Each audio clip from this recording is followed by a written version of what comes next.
Hey everyone, welcome to the AutoFlux Games Season 2. In this challenge, we will be driving around a short street stage, and we will be attempting to see how well these cars can handle under some pretty reasonable pressure. Now what we are going to be doing is driving on the East Coast USA map. They have different stages there, different sort of rally stages. This one is the street stage, and we're going to be doing 2 laps, and it'll be the average of both laps that will make the points. It's that simple. We don't need to be too fancy for this one, it's pretty much just a race. The catch is that this track is quite tight and there is not much room to go fast, so a lot of these cars are going to struggle. I have a feeling that we're going to end up wrapping the VATS E-Spec around a pole a few times, and that is why I've decided to go first with it. So, let's give it a go. Okay, so I should say before we start that in preparation for this, I have driven this track once. So I'm not very prepared. Let's give it a try with the worst handling car here, the VATS E-Spec. Now, if you do not know, this is a boxer engine car. It is sort of an Honda S2000, sort of a BRZ type thing. Yeah, it's a little bit dangerous. Let's see what it'll do. And we are off in the VATS. Just gotta be... okay. I don't know how cautious to be yet. We will be doing 2 laps, and that's sort of the key to this. Like, the second lap will probably be an improvement over the first as long as I can keep things controlled. This car is very bouncy and very light, so it's kind of dangerous, especially with the rear-wheel drive. Front engine and like a decent amount of power. It is... dangerous to say the least. Now one thing that is always to be considered with this is there are curbs on this map, and if I hit a curb we're gonna get, well, we're gonna probably bend a wheel or something and have to retry. Ultimately I don't want to retry too much, so if it happens that I just can't finish a lap with the car, then I'm gonna finish it with it broken, and then that time is gonna count. So gliding through the track, the VATS is not too bad. I am being pretty conservative with it. Oh my goodness, as I say that, yikes. I think because we're so close to the finish, 104, I'm gonna count that, just because. So this second lap is bound to be an improvement considering the failure on the first lap, but for the sake of the VATS, I think that it's worthy. If I mess up this lap, I will retry. We will go for a good average, at least hopefully. Rounding the first corner once again, I'm being a little bit more aggressive this time. I decided not to take the best of the 2 laps just because I felt that it was more fair to do an average. In the event that things are like very wildly varying, I may just decide to do the best of the 2 laps. We shall see. In which case it gives me like a first lap to prepare and then a second lap to... okay, we clipped the hay just a little bit there. A second lap to have it at least a little bit more down. Alright, the VATS is still hanging on here. I think these slower speeds definitely help. On the tracks and courses where we have to go fast with this car, it just gets a little bit crazy. But we've actually managed to have a good clean lap this time, and we'll see how badly our time at the beginning was affected by our, well, my incompetence at least coming down this hill. So that is a 4-second difference. Which is pretty significant, but we'll leave it at that for now. Alright, so the VATS E-Spec has an average of 1 minute and 2 seconds, 0.4 for its average time. Now, the Trig X is the next car in the lineup. I'm going in reverse alphabetical order, by the way, because last time I did go alphabetical. But this is my RX-7-esque vehicle, kind of a... well, it's pretty quick. It's a bit of a handful as well, being rear-wheel drive. I'm getting the hard ones out of the way first, so let's give it a go. Okay, taking off with this car, it's slow to accelerate. I'm also using the arcade gearbox, I should specify, so I'm not really able to build the boost. So we're just going to take off with all cars in the same way to make things fair. Yeah, rounding corners in this car.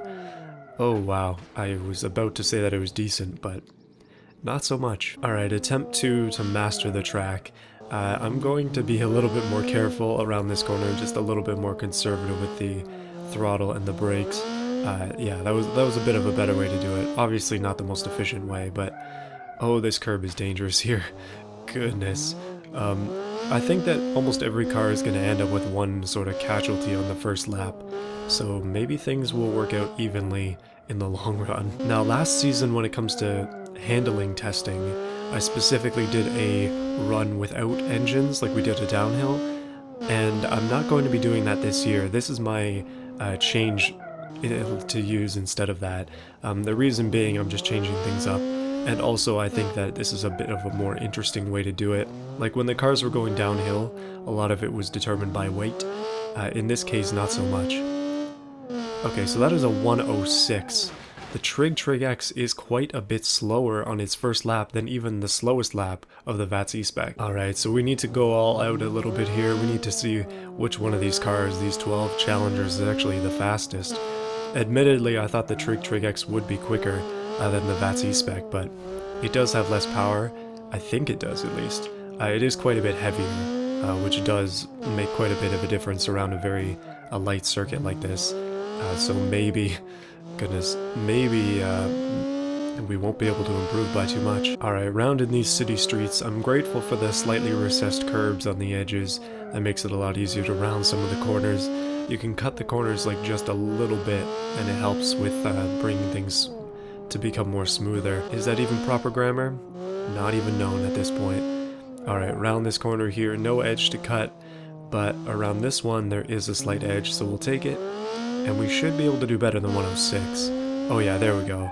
So it seems like the first lap was just an anomaly, so that is a 101.634. Not bad. So the San Andreas is special in the sense that there are two versions. There's the high version, and then there is this low version. We're going to be racing the low first, and then we'll do the high. Yeah, I'm doing that just to keep things fair. The high is better in some ways, and the low is probably just better overall, but I like running both of them. It's quite a bit of fun. Now this is not particularly powerful. It is quite heavy and it's just generally not very quick.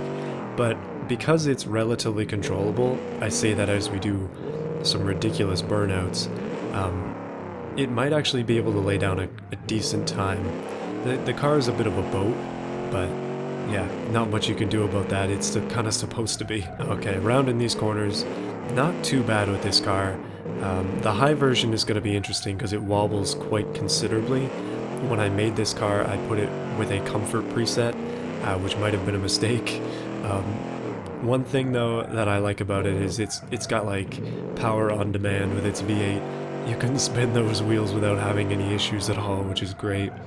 Like, the 29 and 3400 horsepower cars are fun, but sometimes it's just good to have like 300-ish. And that is a 106.5. Around the same as the first lap for the Trig X, just a little bit worse than it. Alright, so the low has gone, it's time for the high. As you can see, it is quite high. Let's see how much it wobbles through the track. Hopefully not too bad. Wow, okay, two-wheel burnout right at the beginning. We've got to be a bit more careful. Now this one, it does have issues when it comes to hitting curbs, because the wheels are particularly exposed, being very small and very tall. But it also has the ability to run over curbs a lot easier because it's not going to hit the body. So that is something to consider. Obviously we don't want to cut corners too badly. That's kind of the purpose of the curves in this challenge, like they keep me from cutting the corners, but with this car, and with some of the trucks as well, it's a lot easier to do. Okay, we're wobbling around pretty much all over the track at this point, and that's the first time I think I've jumped up on that curb and not had any issues, so I'm considering that to be a bonus. Let's hard on the brakes here. That was a quick run. But when you hit the brakes in this car, it does a massive endo with its raised suspension, so yeah, gotta be careful. I think we could probably make a car specifically to do endos and have it be pretty fun. Alright, so the long version is actually slightly worse, but much better at crashing into trees, so that is a 106.894. So I was just talking about high power cars and how dangerous they can be. This is the highest power car in the series. It's the highest power car that I've made. It's got 3,400 horsepower. And it is equally as dangerous as it sounds. Let's see what this Saint Ultra R can do. Okay, accelerating with this is a nightmare. It's like going into hyperdrive or ludicrous speed, if you've seen that movie. Let's get around some of these corners. I have to be really careful with the throttle, but one thing that we can guarantee with this is that... Oh wow, we've already broken it. Goodness, that was easy to break. Oh, is the other wheel broken too? No way, they're both broken. I'm just gonna... Sometimes I question why I make cars like this. Alright, this time we're going to make an extra effort to avoid riding up on the curbs. The thing with this car is, or this SUV is, it has such insane power that like acceleration is no big deal at all. It's all about getting around the corners when it comes to speed for this. Like if we want to, we can hit the throttle and then get up past 400 kilometers an hour, but on this track obviously we can't, so we just have to like feather things, hit the handbrake a few times, I don't know, pray. What else can you do? Okay, the straight section is coming up, but I am, ooh, rightfully so, weary of hitting the throttle. That was like a skating rink. The wheels on this are as big as they can be, but sometimes that's not big enough. I haven't looked at the time, so I don't know how we're doing, but I feel like we probably have a winner on our hands. That is a 57-second lap. Wow, we almost ended up in the ocean there. So that was the fastest lap so far by 3 seconds. That's kind of expected with stuff like this though. I mean, the Bromero and this are pretty much head-to-head when it comes to these sort of challenges. Anything to do with speed, and they will be our reigning kings, no doubt. One thing to note is I have, oh boy, I have crashed the St. Ultra R once again. Okay, we made it around that corner a little bit easier this time. I forgot what I was saying before, but currently we are leading by quite a bit with these cars. Oh, now I remember. So I'm trying to gear challenges so it's not just these cars that'll win. So it's not just extreme vehicles, basically. Like, obviously this is in no way realistic. It's a Porsche Cayenne that looks like a Bentley with 3,400 horsepower, which is not exactly realism at its finest, but other things are, so yeah, it's good to balance it out somehow. 55 seconds. That's going to be hard to beat. So of the vehicles that could potentially beat the St. Ultra R's time, this is not one of them. This is the Rhino. Let's see if the Rhino can even do it in under 2 minutes. Hopefully it can. I mean, the back brakes are already past 700 degrees. It seemed to have gone into the ground there for a second, but let's try and get the Rhino around the course. The turning circle on this is larger than the sun. I've already used that analogy before, but I feel like it's necessary. Goodness, I don't know how to control this thing. It does not want to do anything but plow through buildings. One positive about the Rhino is it does have around 600 horsepower, so it does move. It's just getting to any sort of speed is difficult because it weighs so much. I feel that we can probably, yeah, we just run over the hay. No need to worry about that with this one. Okay, here we go. Coming around this corner. I was very reluctant to do any sort of like very tight cornering circuit. This one's pretty tight, but there were some that I tested that were like basically just 90-degree narrow corners everywhere. And this would not be able to do it. Like, there's just no chance. We must amend the rules sometimes just to go with some of the vehicles that we've got running. Oh boy, that was close. Oh, come on, Rhino. Alright, we're under 2 minutes, but this is definitely the slowest time so far. 119.9. Alright, the Rhino is loaded up and ready to go again. Let's see if we can beat our 119.9 and hopefully fight the Bugo for last place. This having quite a bit more horsepower, but also weighing more than 10 times the amount that it does. It is an interesting challenge. Like the power to weight ratio on them is actually quite similar, so yeah, sometimes it takes a V12 versus an i4 for last place. Alright, Rhino coming through. I don't want to risk it and run over these too badly, but we will hit them. It doesn't actually do anything to the Rhino. Goodness, well, we almost hit a balcony, or an awning. Anytime we hit a curb, it doesn't actually matter. This is like the dream one to drive after driving the VATS E-Spec. And we've hit the straight. Will we hit 100 kilometers an hour? Looks like that's a no, just because the brakes are so bad. Last time I had to really hit it going into those houses. If it weren't for that uphill, then we probably would have lost it. Okay, just a slight twist in there. That's a nice maneuver. And a 113, 114. Oh, we have actually beaten our previous time. 115.4. Right, so continuing the trend of driving vehicles that are not exactly suited for this, we're going to be going with the Panther Tri-Turbo next. This is a straight 6 diesel-esque hauling vehicle mostly, but I mean it does get some good speed. It has a big turbo on it. Let's see what it'll do in a short track. Okay, acceleration's not bad. You don't need a ton of it for this, you just need to have the right kind of gearing to be able to get out of corners quickly. Unfortunately, it's an absolute handful because it can spin the wheels without even trying. I think we probably need to make a Panther tree turbo at some point with full slicks, because I don't see anything else holding this on the road. Okay, no twist arounds that time, and no massive failures this time. Hopefully we can get around more of these corners without doing that. We still have another lap to do after this. Oh my goodness. Well, I'm going to continue. It's not going to reflect too well on its time, but if we can pull out of those, I'm just going to go with it. Because it seems like it's going to happen often with this. Like, once you start going, you just have to go all the way. And around this corner we go. Hitting curbs does not really matter to this either. Seems like most of the trucks are quite robust. However, we must be a lot more careful in the straights. I think the Panther Tree Turbo has decent brakes, but I mean, you can't be sure. Even there, that was a little bit close. Okay, here we go. Into the finish. Come on, keep it together. No last place for you. That is a 1:08.6. Alright, round 2 with the Tree Turbo. If we can avoid spinning out, we can definitely get a better time than we had last time. Hopefully, just by a little bit more experience that I have with it now and controlling it. Ooh, as I say that, oh goodness. I feel like this entire video is more of a testament to how bad I am at driving. One thing that is interesting to note is that you could actually replicate this challenge by yourself. And also, a lot of the challenges that I do, all of these cars are available for download in the Google Drive that I've linked in all the videos that they are from. So if you want to try them out on this track, go ahead. Okay, we've been able to control things a little bit better with the Panther in this current section.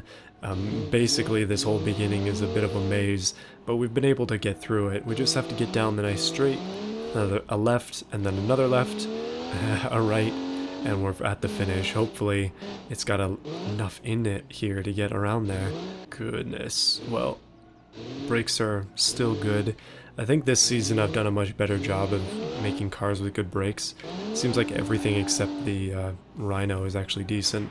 But that is a 1:09 seconds. That is very quick. That actually, wow, that would put it in 3rd place. Or, yeah, 3rd place. If we were just going by fastest time. I just noticed how significant the difference is between the first time with the Panther and the second time. That is like a 7.9 second difference. That is a huge leap. So it seems like that spin and just like being generally better with the car made a big difference. That being said, more rear wheel drive we go. This is the King XR8 Cadillac CTS-V wagon-ish. Let's give it a shot. Accelerating is no problem for this. Its brakes are also incredible, so we should be able to get here like around this track pretty quickly. It's not even a track though, it's a course. Like it's just a one straight shot. Like you can do it in reverse, but there are no laps. Alright, the good brakes on this and the really good turn-in are helping us. The only thing that's really letting us down is the lack of all-wheel drive. That's kind of how it goes, right? Every car has to have a bit of a downside. This one, its grip is still an issue. It does have quite a bit of power, quite a bit of torque from its naturally aspirated V8, and so, yeah, gotta be careful. Ooh, those brakes are nice though. They remain really cool as well because they're so massive. Okay, almost lost it, but again, thanks to the brakes, we can get in really easily around that corner. And then all we have to do is accelerate, spin it in the finish line, but it doesn't matter. A 103.1. Alright, the King XR8 has actually done pretty well so far. This is not a bad run at all for it. The last lap was decent, but I feel that we can do better. Maybe even sub 1 minute if I can keep things together. But that's always the catch, right? If I can keep things together. And so far it's been a little bit of a scruffy lap, as they say. Just a bit of a hard one to get through. Not my best effort, that's for sure. Okay, I'm gonna rely on the brakes here. We're gonna pick up some speed. And okay. Didn't even lock them up there. Like that's how solid those brakes are. Sometimes you have to make a good handling vehicle. Pretty rare for me though. Oh, we're spinning. No, the finish is right there. Reverse into the finish. Goodness, a 106.46. Well, I'm gonna count it. We're just gonna leave it as is, but that's unfortunate. Up next is a real competitor. This is the King XR5. I went ahead and started with it instantly for some reason, but this thing is probably going to do well here. Being all-wheel drive, sort of a Subaru slash Mitsubishi clone. It's not particularly fast, but I think around this track it has a significant advantage, that being all-wheel drive. Alright, good so far. We just have to get around these corners properly. A little bit of a handbrake maneuver there, and a little bit of a corner cut there. Oh, alright, onto the straight. We just have to hit the brakes pretty hard there. If you noticed, I had them down all the way. Getting a little bit nervous with these cars, especially after racing with the XR8 version of this. That is a much better braking car. A nice time there though. That is a 1 minute .431. That is a very quick time. Right, let's give the King XR5 another chance here. Maybe it can break that 1 minute barrier. I want to get lower than a minute with this car. Feeling definitely motivated to do so. The same thing with every car though. Like, I want each car to win. Obviously, I mean, I made them all, but let's not hold out our hopes for some of the other more disastrous vehicles like the Rhino. Although, slight sneak peek coming up, the Rhino is going to do really well in one of the next competitions. I don't know when that one's going to be, but trust me on that one. Okay, back to the King. We are moving here. I am trying to go as fast as I can. We are going to be a little bit gutsy around this corner. I'm just going to pull out wide and then just hit it. No ECU, so we can spin the wheels as much as we want. We just have to get around this. Oh, that's going to be a sub 1 minute for sure. Nice. 57 seconds. That is very quick. So we've just seen that cars like the King XR5 can actually compete with things like the Saint Ultra R when you put them in the right challenge. Now this car is in the complete wrong challenge. It is very quick, very good at handling, but I don't know, it's just much more like fast, top speed oriented. But this is the Group C Owl. Let's give it a go here. I actually tested this track with this car. This was the one that I picked the track with. Let's see if I can repeat my previous success with it. Hopefully so. Okay, so like I said before, it's a pretty decent handling car. Being so low, being very track oriented. It has big brakes, it's got good acceleration, it's just generally fast. It does have a V16, it does make 600 horsepower, it is twin turbo, so all of those things kind of add to that. Now the big difference between it and the King XR5, other than body shape and such, is it is rear-engined, and it's also quite a bit heavier from what I remember, just because, well, just the natural way that it goes. But my goodness, this is a quick time from this car. Holy, 56.598? No way, that is... Oh boy, that's challenging first place there. I doubted it, but I should not have. Alright, so what we've learned today is we should not doubt the Group C Owl. This thing can beat even the Saint Ultra R if you give it the right conditions. Maybe just because of the way things are going right now, the second lap is almost always better than the first. If we can get around this track even faster than that, then we're going to be in first place territory with this car. That is insane. The only thing that could even challenge this left in the lineup is the Bamero, but even then, I don't know. Like, this is... Goodness, I didn't even predict this. Alright, so far so good. Very clean lap. Coming up to this spot here, just trying to avoid hitting the curb. We are still... I think we're about the same time as we were last time. But again, if we can get around these corners quickly, and then just accelerate like mad. Oh boy, that's actually a little bit slower than last time, but very similar. Goodness. Alright, so we just drove one of the fastest cars so far. Now it's time to drive something that is not going to do anywhere near those times. This is the Bugo. It's got 30 horsepower, but you know what? It might take a year to get around the track, but I'm gonna have fun doing it. Alright, cancel that. I'm not gonna have fun at all. No, I'm just kidding again. The Bugo is pretty fun to drive. It is very light, it's very small. It does not brake well, but it also doesn't accelerate well, so we probably don't even need to hit the brakes for most of these corners. As long as we just take them wide, we'll be fine. Now, I anticipate that it'll probably rival the Rhino in terms of speed around this course. We're just gonna keep it high in the revs as much as we can and hope that it'll beat the Rhino at something. Now, I said that, but it kind of did win the fuel economy challenge, which was the last one, so the Bugo is coming down from a first place here. Hopefully it just doesn't get dead last. It's honestly hard to say if cars like this actually handle well, just because you can barely get up to speeds that require any sort of handling. Like, yeah, we can get around corners, but can we get around corners at speed? I don't know, we never get to the speed. Alright, final corner here for the Bugo, at least on lap 1. We've got to do this again. That is unfortunately quite slow, a 122.136. I think that's slower than the Rhino. Okay, so that last lap was the slowest lap so far. Let's not repeat that. Let's try and beat the Rhino's 119.9. That was its slowest lap, its fastest being 115.4. I'd like to beat the 115.4, but I highly doubt that that's even possible. I think the only way we're going to be able to do this is if we take some serious Bugo-style risks. Alright, high in the rev range once again. We're cutting every corner we can. And by cutting, I mean avoiding the curbs, but taking the low road. Maybe if we get around here sensibly. Oh, that's not sensible at all. I think the Bugo is the only front-wheel drive car in this competition. By the way, I probably should have mentioned that previously, but yeah, it's front-wheel drive. Alright, we're not even going to hit 70 kilometers an hour on that straight, but at least we made it up there. Could probably have just not braked at all in that situation, maybe just a touch of the handbrake. Down here we just passed the Rhino's fastest time. Hopefully we can do better than 122. There we go, 121.726. Well, it improved at least. Up next is the classic Brodozer, currently sinking into the ground. Okay, no, it's back to us there. But yeah, this is the Brodozer. This is the 2.0 version with 600 horsepower.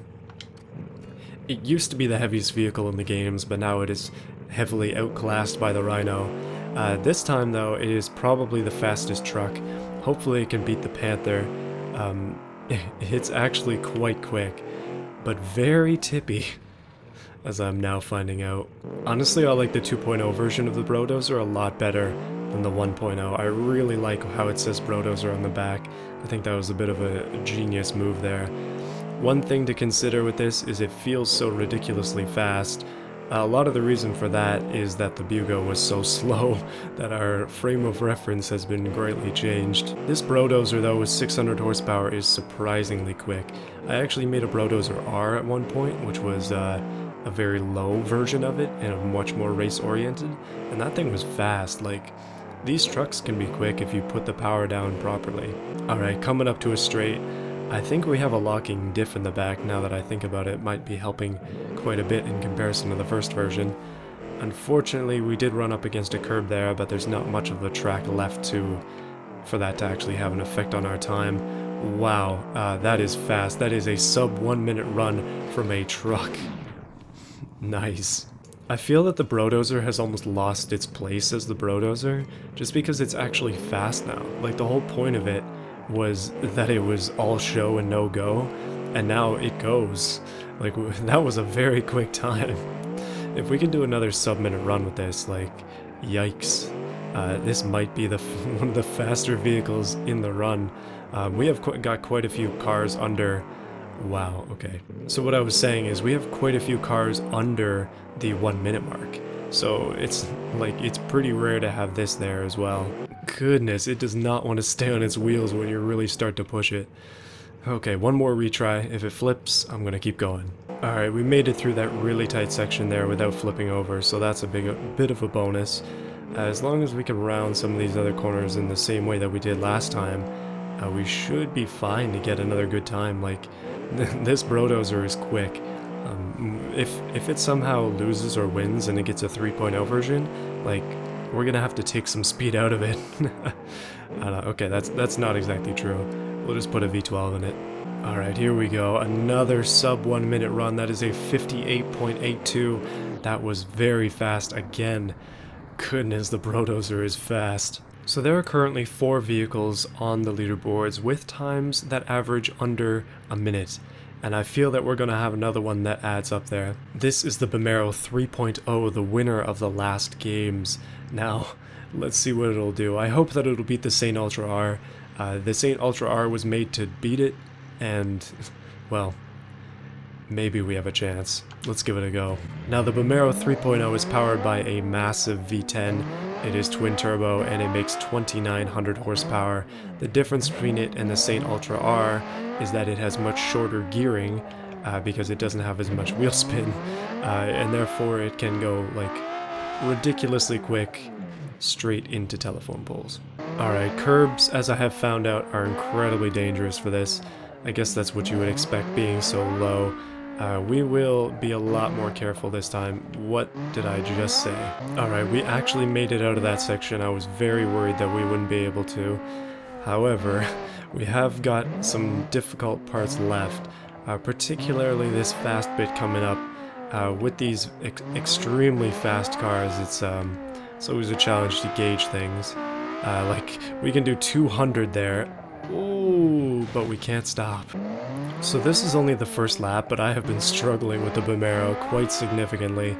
What you haven't seen have been about 4 failed attempts. Goodness, there's another one. Basically, I just want to get like one clean lap out of it, because I want to see what it'll really do. The thing is, like, I'm pushing it hard. I'm just pushing it too hard at times, and I'm just not able to like get the corners the way I want to. Like, sometimes it's just not possible, right? I just want to have one clean lap, though. As long as we can get one clean lap, I'll be happy. Oh my goodness, we just lost a wheel. Why, Vomero, why? If by some miracle the Vomero manages to win the games again, the next version, the Vomero 4.0, is going to have the biggest brakes you can possibly fit on a vehicle like this. Oh my goodness, this is the first time we've rounded that corner. We're slightly damaged, but I don't care at this point. We're going for it anyways. Oh my goodness, no. Why? Finally, we've made it. Finally. Okay, this is only lap 1 as well, my goodness. That is the fastest time though, that is a 54-second run. My goodness. One more time. I feel like this is a game of sheer willpower at this point. I've gone around this first section so many times, failed at every corner, but I'm just still going. Somehow we can drop below a 50-second time. I feel that this car has it in it. If no other car can do it, it'll be this one. But not if I keep doing stuff like that. Oh my goodness, we just lost a wheel, but I'm going for it anyway. Never mind, we're embedded in a tree. So to finish things off, I think that the best way to do it is to just have a really safe lap in this car. And then as I say that, I immediately damage it, but you know what? Let's give it a shot anyway. Unless this time is absolutely horrific, we're just gonna go for it. Bent wheel, probably still gonna be faster than the majority of the cars that are running. Can we even get through the line? 53.2, oh my goodness, that was actually faster. Alright, so let's review the results of this competition, and then we'll get into the overall results for what is currently going on in the games. So first place, that was a pretty easy first place. The Vomero has won by an average of 53.7 seconds. That is 0.3-ish seconds faster than the fastest time, which is quite considerable. The next one is the Saint Ultra R with 56.3 seconds. In third place, we have the Group C Al with 56.7 seconds, so that is very close there.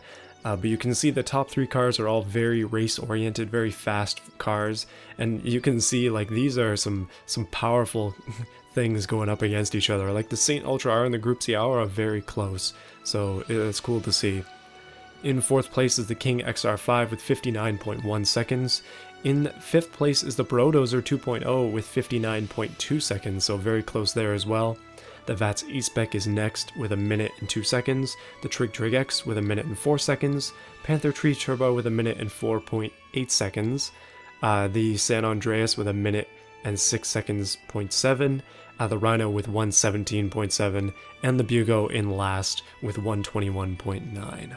Alright, so looking at the overall results, things are very surprising. The VAT's E-Spec is actually in first. It came second place in the fuel economy and it did well in the street stage, so it has 18 points. And it is actually tied with the King XR5, who also has 18 points, again doing well in the fuel economy and in the street stage.